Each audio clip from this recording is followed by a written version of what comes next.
Well, hello there, I'm Emrys from cruisehive.com. Welcome along. This is your cruise news update with all the major developments from the past week. And no doubt it has been an important one for Carnival Cruise Line, yes, which celebrates its 50th birthday, which means it's been sailing for half a century. Unbelievable.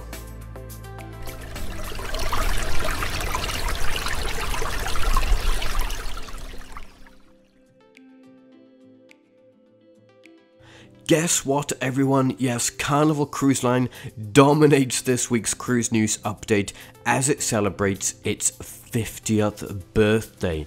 We've got all the coverage on that, along with another Carnival ship resuming operations after being on pause for 2 years, the VeriFLY app option launching for all Carnival ships from US homeports, bubble tours being removed, and we end with MSC Cruises being based from New York City in 2023. We start with a Carnival, as yes, this update is all pretty much Carnival. Can you believe it though? Carnival Cruise Line has been sailing for half a century, ever since the original Mardi Gras set sail from Port Miami on March 11th, 1972. Wow!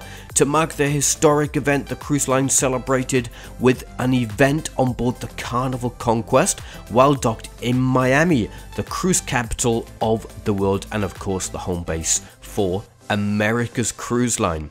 The celebration was attended by Carnival Cruise Line President Christine Duffy, along with Carnival Corp Chairman Mickey Harrison and Carnival Corp CEO Arnold Donald. We've seen many Carnival 50th birthday cakes these last few days. If you've been following Cruise Hive, you must have seen all the pictures, but none of them have been as big as the one featured on stage during the event. Christine Duffy and Mickey Harrison cut the cake to mark a significant milestone in the cruise line's history. Do check out cruisehive.com. We've got all the photos of the event over there. It's been a busy month for Carnival with its ship meetups at sea as part of its celebrations. Tons of events and specials on board ships and even milestones with ports and ships resuming operations. Terminal F also had its milestone on March 11th at Port Miami with the topping off of the building in anticipation of completion and the ribbon cutting ceremony this fall. Since the first voyage back in 1972, Carnival Cruise Line has grown to employ over 40,000 team members across 120 different nationalities. Wow. Carnival cruise ships have carried more than 90 million passengers since its inception and 6 million passengers each year across its 23 vessels from 14 US homeports. Well done, Carnival. Happy birthday to you. Cheers to you, and cheers to the next 50 years of fun. More good news with Carnival Paradise. Yes, the ship is welcoming guests back on board today, as of filming this, March 12th, from Tampa, Florida. She's one of the final Carnival cruise ships to resume operations.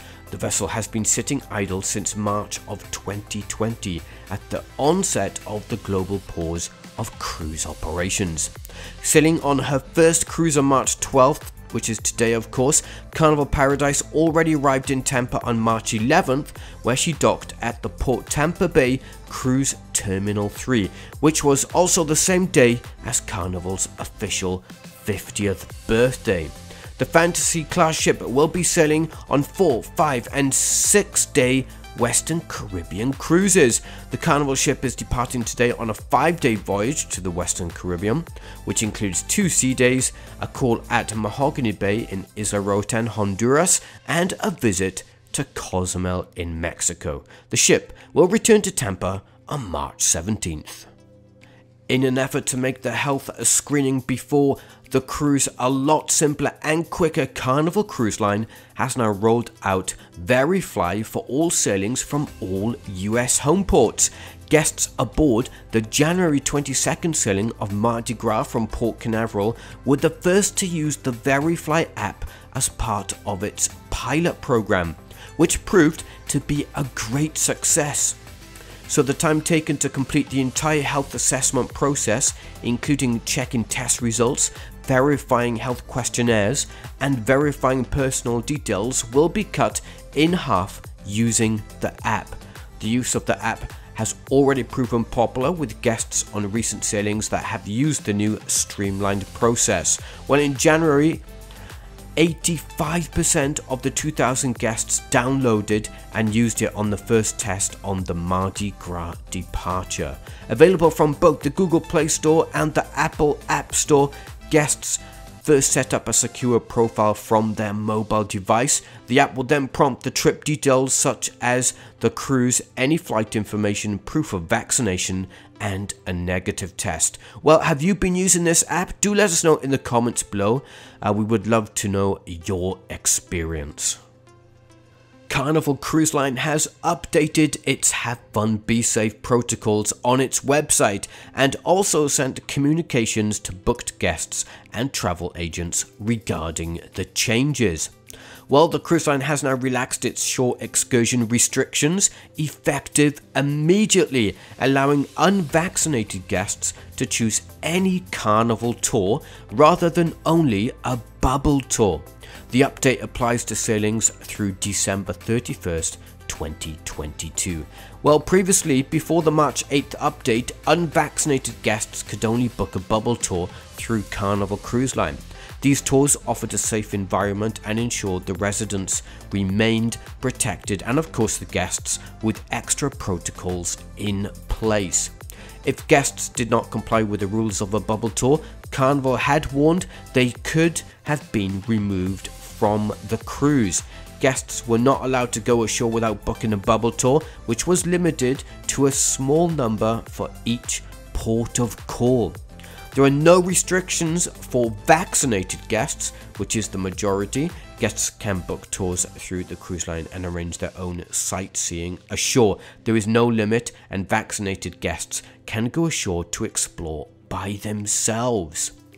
Well, do make sure you do check the protocols because it's always changing, and of course there could be different requirements depending on the port of call. That's very important indeed. And guess what? It's not Carnival Cruise Line now. Let's talk about MSC Cruises. The cruise line is expanding its offering in the US by basing its MSC Meraviglia cruise ship out of New York City, the first time for MSC Cruises. Plans have been revealed to homeport the vessel from the city year-round out of the Brooklyn Cruise Terminal starting in April 2023. The ship will offer a range of 6 to 11 night itineraries to the Caribbean, Bermuda, along with Canada and New England. Caribbean options include 6 or 8 night sailings, including calls to Nassau and the cruise line's private island Ocean Key MSC Marine Reserve in the Bahamas. The cruises to Bermuda will be for 6 nights and include 3 days docked at King's Wharf, combined with several relaxing days at sea. Cruises to Canada and New England are for 10 or 11 nights and include calls to Boston, Massachusetts, Portland, Maine, Charlottetown, Prince Edward Island, Halifax and Sydney, Nova Scotia, and St. John, New Brunswick. 11 night itineraries include an additional call in Newport, Rhode Island. Well, it's a big move for MSC Cruises, which has only been based out of Florida and the Caribbean. MSC is the fastest growing cruise line globally and just recently started operations out of Port Canaveral for the very first time. MSC added Port Canaveral in 2021 as a permanent home port, offering a mix of 3, 4 and 7 night cruises. Alright, so those are just some of the cruise headlines of the week. We've got even more over on cruisehive.com, including a new show detailed for the new Disney Wish cruise ship. MSC Cruises breaks ground at new Miami Cruise Terminal.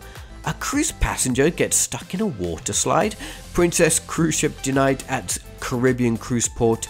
And find out what the TSA extension on the airline mask mandate means for cruises. We've got all the coverage on all things cruise over on the website, and you can also take a look at the cruise boards for more cruise discussions.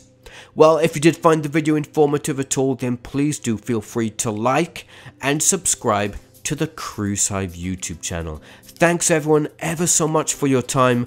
I'm Emrys from cruisehive.com, and I'll see you all soon.